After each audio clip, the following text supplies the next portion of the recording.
Gaia is the ancient Greek goddess, the personification of earth. It's the name given to the interlinking system of the living and non living things on earth that maintains the climate suitable for life. And guess what? We have pushed Gaia to its limit. Although the earth has the capacity, the power to rebalance itself, it may just be too late for the human race. Did you know that rising water levels are sinking the city of Jakarta? Indonesia is planning to spend more than $33 billion only to move its capital, Jakarta. The land is sinking almost 10 inches per year because of groundwater exploitation. The city is facing massive traffic jams, water shortages, and overdevelopment. Only a quarter of Jakarta is hooked up to the piping water systems. I believe this is a humanitarian crisis in the making. Did you know that mangrove trees is the only species of trees in the world that can tolerate salt water? It grows on tropical coast. Now we all know that trees need carbon dioxide, they store carbon in their leaves, branches and roots. But what many of us do not know is that much of it is released back into the atmosphere as they die. Mangroves are different. They trap carbon in the waterlogged soil which can remain secure for millenniums, for thousands of years. Only half of the original mangrove trees remain. And if we extrapolate the current rate of destruction, we are going to lose all mangrove trees in the next 100 years. Mangrove forests are important for tackling climate change. Moving on. Did you know that fashion industry contributes to a quarter of the global carbon emission? Fashion is a $1.3 trillion industry, but it comes with a hefty environmental price tag. For instance, cotton production is associated with enormous consumption of not just water but pesticides. Then we have something called as microplastics, which are small fragments of plastic or plastic fibers. Most people nowadays are in favor of using synthetic clothes. These are woven from fibers like polyester, nylon, and acrylic fibers.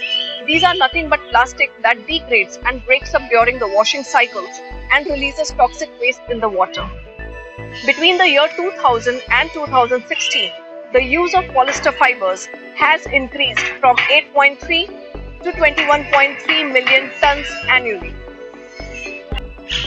Climatic change is becoming an important driver in the higher incidence of infectious diseases. Over two-thirds of these diseases are zoonotic, that means pathogens that jump from animals to humans. Increasing disruption of landscapes and biodiversity, which is caused because of deforestation and agricultural developments, is bringing about changes in the socio-ecological system. This change further forces humans, vectors, livestock, and pathogens into closer contact.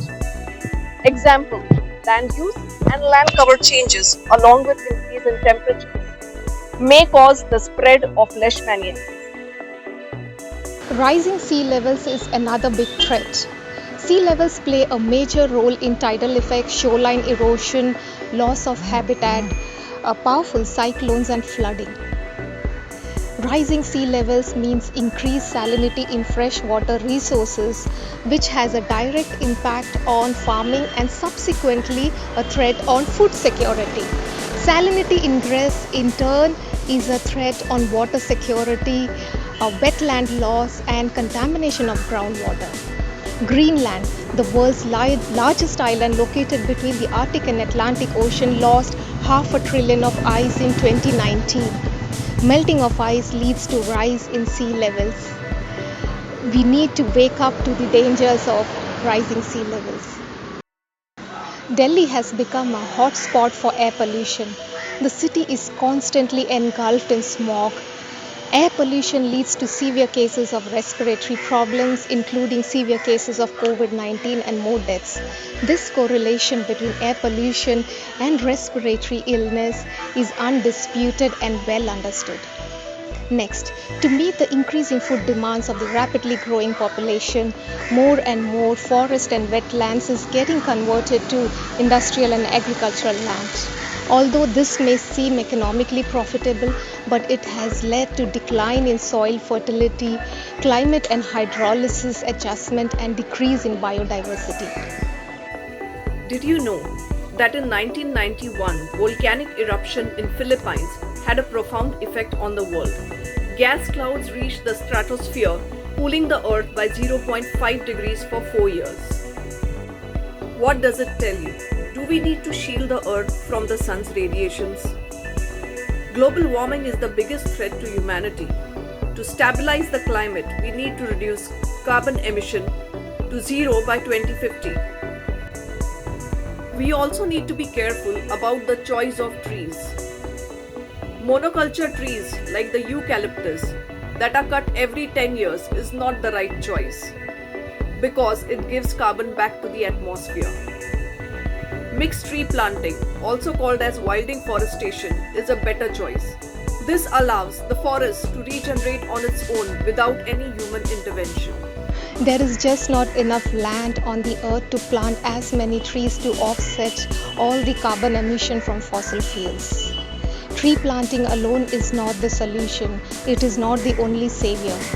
At individual level, we all need to cultivate an environment-friendly conscious and do a bit. For example, we need to cut back on energy-intensive travel. We need to cut back on round-the-clock air conditioning, food and water waste, and excessive shopping. Though individual contributions seem tiny, but it generates positive feedback loops and social tipping points. To me, the lush carpet of spongy green grass is more luxurious than a Persian rug. Our choices will determine whether the future is merely grim rather than apocalyptic. Save the earth, we have nowhere to go. We are all guests on this earth, and somehow, somewhere, we have forgotten how to be good guests.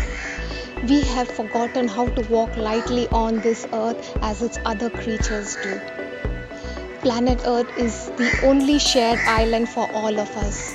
Let us join forces to protect it.